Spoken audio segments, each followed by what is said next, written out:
네, 제가 처음에 퀴즈를 하나 드렸던 거죠. 김한길 의원은 처음 가보고 안철수 의원은 세 번째 가보는 곳 어딜까요?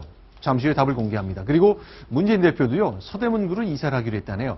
왜 서대문일까? 왜 이렇게 서대문에 많이 몰릴까? 다양한 이야기 나눠보겠습니다. 자, 천상철 차장. 예. 답을 좀 주십시오. 김한길 의원이 처음 가보고 안철수 의원이 세 번째 가는 곳 어디입니까? 서울 국립현충원의 이승만 전 대통령 묘역이 되겠습니다. 네. 그렇게 안철수 의원과 한상진 창당준비위원장이 오늘 오전에 네. 현충원을 참배하는데 네. 새로운 대한민국을 세울 것이다 라고 하면서 오늘 4명의 전직 대통령 묘역을 참배를 했습니다. 순서를 따지자면 김대중, 김영삼, 박정희, 이승만 전 대통령 묘역을 차례로 방문을 했는데 참배를 네. 했는데 지금 저기 나오면서 하는 얘기가 재밌는 장면이 하나 연출됐는데요. 네. 네. 안철수 의원은 벌써 세 번째가 되는데 지금 옆에 있는 이제 김영환 최근에 더불어민주당 탈당한 김영환 의원은 정치를 오래 했는데 이승만 박정희 전 대통령 묘역은 처음 와보네요라고 얘기를 했습니다. 아, 김영환 의원 지금 저 경기도 안산의 지역구로 4선 의원인데 그렇습니다. 낙선 경험까지 합치면은 모두 한 20년 넘게 현역 정치인 생활을 해왔는데 박정희, 이승만 묘역은 난 처음 와봤다고 설명했습니다. 예. 김한길 전 대표는 네. 내가 이 민주당 대표가 되고 첫날 가자고 했었다. 그런데 최고위원들이 지도부가 전원이 반대를 해서 그래서 못 갔는데 나중엔 갈 걸 그랬다라고 하더라. 이런 얘기를 했습니다. 그러니까 지금 더불어민주당의 사람들은 대부분 저런 생각을 갖고 있을 겁니다. 또 네. 황주영 의원은 또 그랬습니다. 국민 키가 작기 때문에 여기 좀 살짝 걸쳐 보이는데요. 이 국민 절반 이상이 옳다고 생각한다. 가는 것이 옳다고 생각하고 이승만 전 대통령이 또 이뤄낸 업적에 대해서 또 일부 찬성하는 의견이 있는데 그동안 야당 더불어민주당 시절에는 하지 못했다. 그런 또 아쉬움을 오늘은 표현을 했습니다. 자, 그러면요. 약간 역할 분담이 있는 거 아닐까 싶은 건데, 자, 한상진 공동창당준비위원장이죠. 자, 박정희 전 대통령 그리고 이승만 전 대통령 관련된 학제로서의 평가 이상의 무언가를 내놓았습니다. 과연 어떤 내용일지 육성으로 직접 듣겠습니다.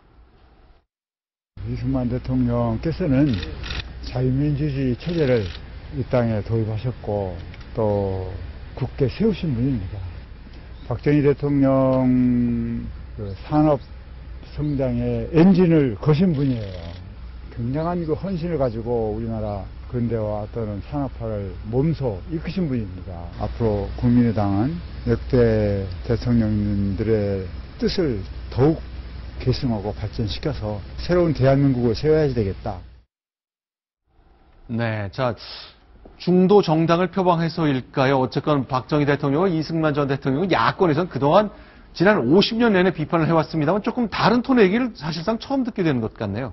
일단 안철수 신당이 중도, 그러니까 보수와 진보 사이에 있는 어디도 지금 지지하지 못하고 있는 무당층, 또 중도 성향의 사람들을 끌어와야지만 이번 총선, 또 앞으로 더 나아가서는 내년 대선에서의 어떤 목표를 이룰 수 있기 때문에 항상 얘기할 때는 물론 호남을 현재로서는 기반을 하고 있다는 얘기가 나오지만 뭐 충청권이나 영남 쪽에서도 어쨌든 사람을 영입하는 노력과 함께 이 노선에 있어서는 이 중도 노선을 가서 중도층을 끌어안겠다 이런 내용들을 계속해서 보여주면서 이 사람들의 어떤 마음을 움직이려고 안간힘을 지금 쓰고 있는 것 같습니다.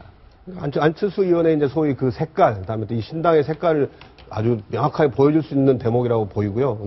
저는 오늘 이제 참배하는 걸 보고 좀 생각이 난 게, 박정희 전 대통령이 생전에 이제 내 무덤에 침을 뱉어라 이런 얘기 했다는 거잖아요. 그렇죠. 자주 했었는데, 소위 유신을, 1914년에 유신을 하고 나서 술을 마실 때면 뭐 그런 얘기 자주 했다 그러는데, 과연 이제 뭐 어떤 분은 뭐 침을 뱉겠다 뭐 이런 분도 있었지만은, 그러나 이제 그 오늘의 대한민국이 있게끔 한 그런 전직 대통령들에 대해서 또 기본적인 어떤 뭐랄까 예우랄까 뭐 이런 것으로도 보이고 또 안철수 의원의 어떤 앞으로의 행보 이런 정확하게 보여준 것이라 생각이 듭니다.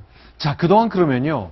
자, 좀 미묘하게 봐야 될 것 같은 것이 안철수 의원과 이제 아직 반발 정치권의 몸을 담은 한상진 명예교수가 있는데 이 두 분이 과연 어떤 건지 안철수 의원이 직접 박정희 대통령, 이승만 전 대통령 두 전직 대통령에 대한 평가를 내놓은 적이 있죠. 언급한 적이 있습니다. 오늘은 언급하지 않았었지만 바로 그 안철수 의원이 처음으로 두 사람의 묘역을 찾아간 것이 대선 출마를 공식화했던 2012년 9월 달인데요. 당시에 또 말로 글로써 이렇게 표현한 적이 있습니다. 먼저 박정희 전 대통령에 대해서는 산업화 근간을 세운 분이다라면서 어떤 공적에 대해서도 평가를 했지만 네. 하지만 한계도 언급했죠. 그 당시 그 시대에 어떤 희생들도 많았다 이렇게 네. 하면서 공과를 동시에 언급을 하기도 했었습니다.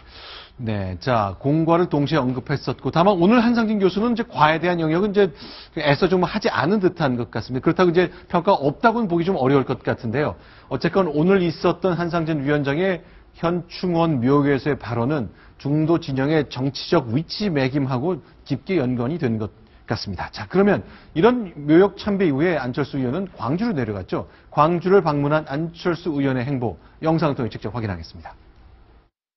학생회에서 지금의 제 아내 김미경 교수를 만났습니다. 그 순천에서 태어났습니다. 그 장인어른이 사업을 여수에서 하셨고요. 저희 집사람이 초등학교는 그래서 여수에서 나오고 곧 광주로 전학을 와서 산례지역 초등학교를 나왔습니다.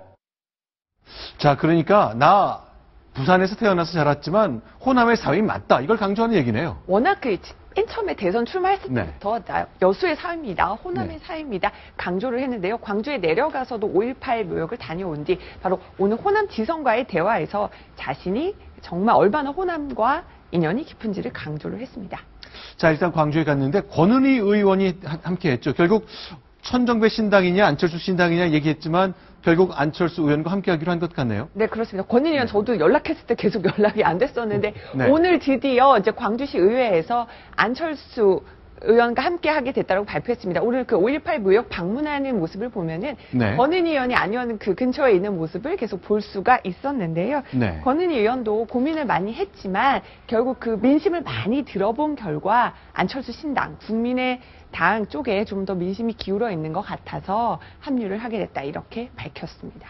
오히려 어떤 네. 현실적인 선택을 한 거죠. 그러니까 실제로 그 안철수 신당 때문에 뭐 문재인 대표도 굉장히 괴롭지만 실제로 아주 직접적으로 타격을 받고 있는 곳은 네. 천정배 신당, 네. 또 뭐 신민당, 뭐 이런 그 호남에서 어떤 그 새로 당을 하려고 했던 그쪽이 굉장히 그 직접적으로 바로 그 피해를 보고 있기 때문에 네. 권은희 의원이 결국은 안철수 신당 쪽으로 선택한 걸로 보입니다. 자, 그러면 많은 사람들이 결국 야권 내에서의 힘겨루가 계속되고 있거든요. 문재인 대표의 더불어민주당과 안철수 신당, 국민의당 사이에 중심축, 과연 이 무게균형을 깨는 거는 박영선 의원의 선택으로 보잖아요. 어떻습니까? 박영선 의원, 저도 최근에 또 연락을 드렸더니 대체 사람들이 너무 많이 묻는다. 어디 가실 거냐 대답하라니까는 대답을 못 하는데요. 네. 결국 하도 이렇게 기자들의 질문 공세에 시달리다가 오늘 입장을 밝혔지만 아직 명확한 메시지는 무슨 뜻인가 모르겠다는 분들이 많습니다. 박영선 의원 목소리 준비됐죠? 네, 네. 고민 중이라고 했는데요. 얼마나 고민을 하고 있는지 이 음성 들으시면 딱 아실 수 있을 겁니다. 양극단의 체제는 싫다. 또 한편에서는 이 강한 정통 야당이 대통합을 해서 정권 교체를 해야 되는 것 아니냐. 이제 이러한 간절한 요구가 있습니다. 새물결과 대통합 이 두 가지를 묶어낼 수 있는 방법은 없는지 지혜를 구하고 있습니다. 좀 더 제가 깊은 생각을 해봐야 될 것 같습니다. 예. 네, 이렇게 이제 사람 끌어오기, 결국 자신들의 정치적 역량을 국민들한테 보여주는 아주 가장 큰 척도가 되어버린 상황인데요. 자, 지금 이 정치권 3당이 모두 자신들이 무엇을 국민들에게 얘기하고 싶은지를 회의실 뒷면 백 디자인으로 얘기하고 있잖아요. 네, 백두로 경쟁이 일어났는데. 네. 이제 영입 기자회견 할 때마다 그 뒤에 메시지를 좀 주목해 주시기 바랍니다. 네. 새누리당이 내세운 메시지는요, 바로 새누리당의 이름은 혁신입니다. 바로 혁신이라는 키워드를 지금 내세웠습니다. 예, 뭔가 좀 일당으로 덩치가 크기 때문에 주저하고 정체하고 머물러 있을 것 같은 이미지를 떨치기 위해서 얘기하는 모습, 새누리당의 이름은 혁신입니다 하는 것 늘 배경에 둔 채로 얘기를 하고 있습니다. 자, 이번엔 더불어민주당은 역시 사람이란 키워드가 눈에 띄네요. 시를 인용했습니다. 사람이 온다, 한 사람이 온다는 것은 실로 어마어마한 일이다. 그 사람의 일생이 오기 때문입니다. 정현종 시인의 네. 방문객이란 시에 나오는 문구입니다. 자, 방문객이란 시입국, 결국 한 사람 한 사람을 소중하게 여긴다는 거고, 최근에 잇따라 이제 영입 인사들에게 입당 원서나 자격증 주면서 쭉 같이 함께하고 있잖아요. 그런데 더불어민주당은 사람이 오기도 하지만 사람이 떠나기도 하잖아요. 네, 떠나고 있죠. 그래서 더 영입에 대해서 좀 더 가장 전투적으로 최근에 소개하고 있지 않은가 이런 생각도 드는데요. 이번에 마지막으로 네, 이건 이게 여긴 국민의당 발음이 좀 어렵습니다. 양지열 변호사, 이 내용은 어떤 건가요? 이제 아무래도 지금 제3지대라는 얘기를 가장 많이 하지 않습니까? 네. 그리고 중도와 또 보수 그리고 네. 진보도 다 어우르는 그런 자리를 마련해 나겠다고 하면서 네. 지금 이제 기존의 정치인들이 나오긴 했다. 그러니까 인물에 있어서 바뀐 건 없지만 어찌됐든 새로운 모습을 보여준다라는 모습이 가장 그 기대를 모으고 있다라는 면에서 국민의당은 저는 담대한 변화라는 변화에 큰 주기를 둔 것이죠. 양당 체제에 어떤 지쳐 있는 분들에게 변화를 주겠다 이런 거겠죠. 자, 새싹이 파릇파릇하게 돌아가는 그 색깔, 그 상징을 했다면서 어제 창당 발기인 대회를 했습니다만 3당 모두 인재 영입이 점수를 후하게 받기는 좀 어렵습니다. 다 삐걱거리고 있거든요. 자, 하나하나 좀 봤으면 좋겠는데 허신행 전 농림부 장관을 영입했던 안철수 신당, 국민의당은 지난 금요일 날 벌어진 일 때문에 좀 난처한 일이 있었습니다. 그중에 1명, 5명 영입했다 3명이 그냥 떠났잖아요. 허신행 전 장관이 오늘 기자회견을 했습니다. 국회를 직접 찾아왔습니다. 경제학자, 농경제학자 출신의 이분은 왜 이렇게 화가 났을까요? 그 영상 직접 확인하겠습니다. 제가 공천을 요구한 것도 아니고 죄 없는 저 같은 사람을 영입해놓고 배려는커녕 갑의 취해서 여론의 지탄을 받도록 인격살인을 해도 괜찮다는 것입니까? 소명 절차도 없는 졸속 영입 취소로 인격살인을 받도록 한 데 대해서 정식 사과할 것을 요구합니다. 자, 정식 사과를 요구했습니다. 이제 과정을 좀 설명해 주십시오. 사흘 전에 이제 입당, 인재 영입 케이스 안철수 신당, 국민의당에서 영입을 했는데, 5명을 영입했는데, 그 중에 1명이 허신행 전 장관이었죠. 근데 당일날 오전 11시에 산에 갔다 왔는데, 탈당한 황종 의원의 전화가 와서 좀 오셔야겠습니다. 라고 해서 당사를 갔더니 뜬금없이, 본인의 말로는 그렇습니다. 뜬금없이 인재 영입 기자회견이 영입 준비가 돼 있더라. 그래서 난 기자회견하고 입당한 건데, 갑자기 한 3시간도 안 돼서, 당신 이상하니까 나가달라. 이렇게 얘기해서 너무 황당했다는 거죠. 본인은 1심, 2심, 3심에서 전부 무죄를 받았는데, 내가 무슨 파렴치한 범인 것처럼 얘기가 돼서 쫓겨나듯이 떠나게 됐다. 그리고 나에게는 소명할 기회를 하나도 주지 않았다. 이러면서 오늘 안철수 의원에게 공개 사과를 요구하는 지경까지 이르렀습니다. 자, 일단 허신행 장관이 예전에 농림부 장관을 지냈고 YS정부에서 장관을 지냈고요. DJ정부에서 그 농업 분야의 공기업 사장을 지냈잖아요. 그때 있었던 일 때문에 논란이 좀 되니까 그럼 안 되겠습니다. 그냥 그만 가시죠 했던 거잖아요. 그런데 이제 본인이 주장한 것처럼 혐의를 받았다는 건 사실은 사실이지만 이게 1심, 2심, 3심을 재판에서 무죄 받는다는 게 굉장히 개인적으로 큰 고통입니다. 그러니까 제가 이게 재판을 해서 도와드리고 나서 나중에 무죄 받으신 분들은요. 판결문을 가지고 다니는 분들도 계세요. 그만큼 스트레스를 많이 받아요. 억울하니까. 보통 판결 나와서 무죄 대법원 30까지 받을 때까지는 1년, 2년 훅 가거든요. 그 기간 동안 내내 사람들이 색안경을 끼고 보다가 막상 무죄 나올 때쯤엔 뉴스에서 잊혀지고 이제 생각도 안 나요. 그러다 보니까 그게 너무 억울해서 가지고 다니는 분도 계신데 그 와중에 저렇게 영입한다고 사람 불러다 놓고 결국에는 그런 혐의를 받았다는 것만 싹 다시 기억을 환기시켜 놓은 거잖아요. 그러고 나서 다시 나 무죄 받은 거 또 소명할 기회를 안 주니까 저분은 너무 화가 나실만 하죠, 사실은. 자, 그렇습니다. 일단 근데 이제 과정이 좀 궁금할 것 같은데 지난주 금요일이죠. 영입할 테니 당으로 와달라는 연락을 받고 갔다가 카메라 앞에 지금 보신 것처럼 찍었는데 나중에 논란이 좀 된 이후에 자기가 인터넷을 통해 또 방송을 보니까 내가 비리 혐의자로 낙인 찍혀 있었고 영입도 취소돼 있더라. 나도 몰랐다. 김정국 부원장, 이 과정을 좀 어떻게 설명해야 될까요? 만약에 이제 그 허신행 전 장관 말씀이 사실이라면 정말 황당한 일이죠. 왜냐하면은 오라고 그래서 갔더니 연재영입이라고 그러고 가는 길에 뉴스에 나온 걸 들어보니까 당신 이상한 사람이어서 안 받겠다 이렇게 말이 나왔다는 거잖아요. 근데 사실 1, 2, 3심에서 다 무죄까지 받았다면 사실 좀 문제가 없는 거죠. 어떻게 보면 사법적으로 문제가 없다라고 판결을 받은 것이기 때문에 그 정도는 누가 문제 제기를 하더라도 무죄 다 받았다 이렇게 충분히 설명할 수 있는 거라고 생각이 들거든요. 더구나 허신행 전 장관이 뭐 재판을 받았다 이런 거 저도 잘 기억도 안 날 정도의 일인데 저분에게는 오히려 그걸 상기시켜서 정말 망신만 당하게 하고 또 더구나 사실 무죄까지 받았는데 그거에 대해서 그렇게까지 영입 취소까지 해야 된다라고 할 정도가 됐는지 이건 오히려 너무 소심한 정치를 한 거 아닌가.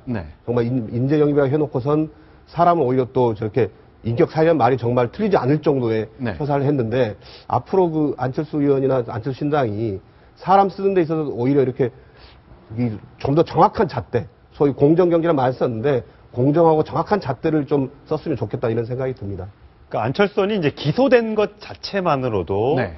이 좀 문제가 있다고 보고 공천을 주는 데는 공천을 주지 않겠다라고 예전에 새정치민주연합이 있을 때부터 공언을 해왔던 것이 있기 때문에 네. 이게 어쨌든 기소가 돼서 네. 3심까지 갔던 거니까 어이구 기소된 것 자체를 우리가 몰랐네? 라고 하고 덥석 이 영입한 걸 취소한 거거든요. 앞으로 저런 문제들은 굉장히 앞으로도 많이 비일비재할 겁니다. 서러서 먼지 안 나오는 사람도 없고 네. 과거에 이렇게 기소됐다가 무죄 받은 사람도 있을 텐데 저걸 네. 아까 조금 전에 순천에 그 안철수 대표가 순천 경찰서 가서 기자들과 만나서 앞으로는 별도의 검증팀을 두고 거기에서 네. 철저하게 검증하고 시스템으로 걸러내서 억울한 사람이 없도록 하겠다. 그리고 이 허신행 전 장관한테 가서 직접 얘기하고 해명할 기회도 드리겠다라고 얘기를 했습니다. 일단 그 물러나는 과정도 그렇지만 당으로 와달라 그래서 가봤더니 이 사람들이 인재다, 우리가 영입했다고 발표했다는 그 자체도 좀 석연치 않았습니다만 이제 막 갓 태어난 정당이니까 그렇겠지라고 생각할 수 있을 것 같습니다. 지금 안철수 의원의 얘기처럼 앞으로 그 과정 엄밀하지 못하면 역시 똑같이 지탄을 좀 받게 될 것 같습니다.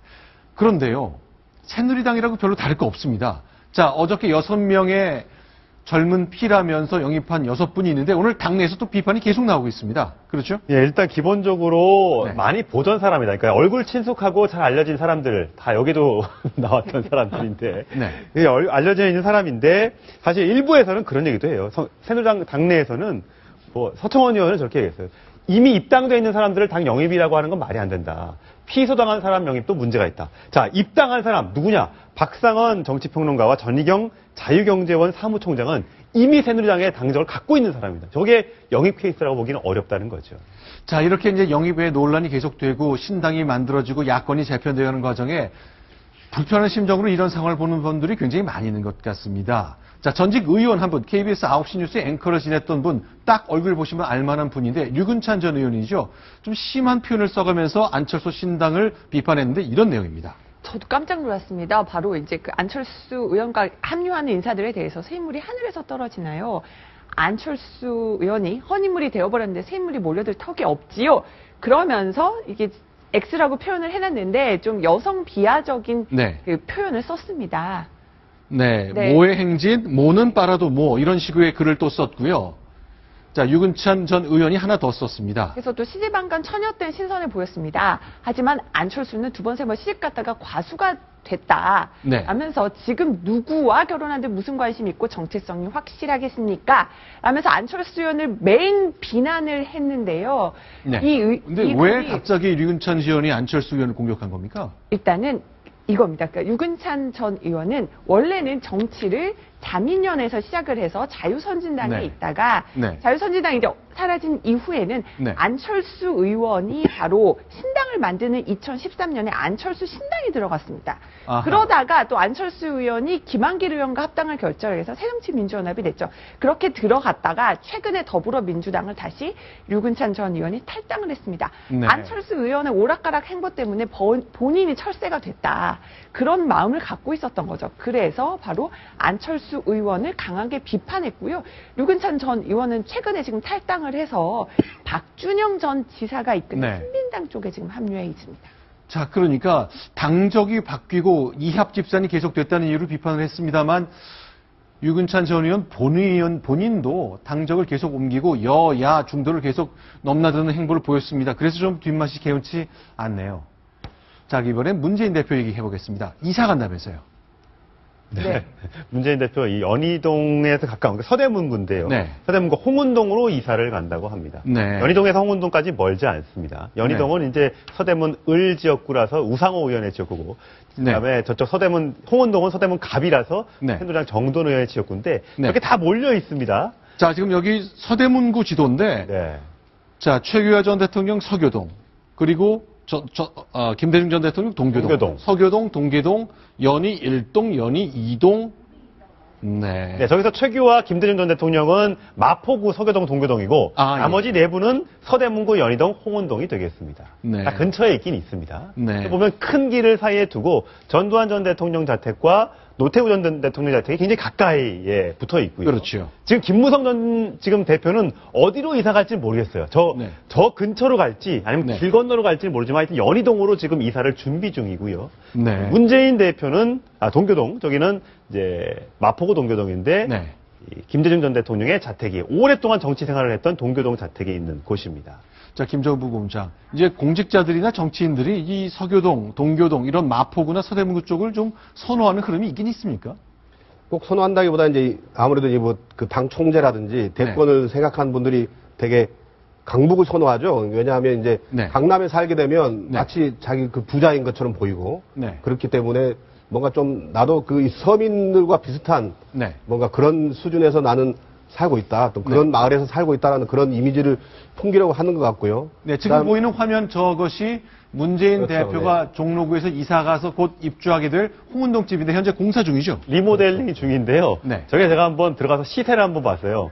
저게 106제곱미터인데 한 30평 정도가 되는 건데 얼마인 줄 아십니까, 저희가? 매매가가요 2억 9천이고요. 전세가 1억 6천입니다. 그러니까 서울 시내에 3억도 안 되는 집이 있어. 저기가 굉장히 비탈길을 올라가서 저 꼭대기에 있습니다. 굉장히 저기 또 겨울에 눈 오면요 차가 다니기도 힘들 정도로 언덕이 심해요, 비탈이. 근데 문재인 대표가 저 집을 골라서 들어가게 됐습니다. 과거에 정동현 지금 영입하려고 하는 정동영 전 의장, 그러니까 과거에 대선 후보 2007년 대선 후보 당시에도 서초동에 살다가 홍은동으로 이사를 갔던 적이 있습니다. 여기가 어쨌든 명당 자리, 아무래도 여의도도 가깝고 또 집값도 싸고 또 기운이 좋다고 하다 보니까 많은 정치인들이 연희동, 홍은동을 선호하는 것 같습니다. 많은 정치인들이 강남 산다 이런 이미지 때문에 좀 뭔가 서민과 거리가 있는 듯한 인상 주고 싶지는 않을 것 같은데 어쨌건 문재인 대표도 종로에서 서대문구로 이사갈 계획을 밝혔습니다. 자, 다음 소식 넘어가겠습니다. 오늘 내일 있게 될 유일호 경제부총리 청문회 소식입니다. 순위 확인합니다.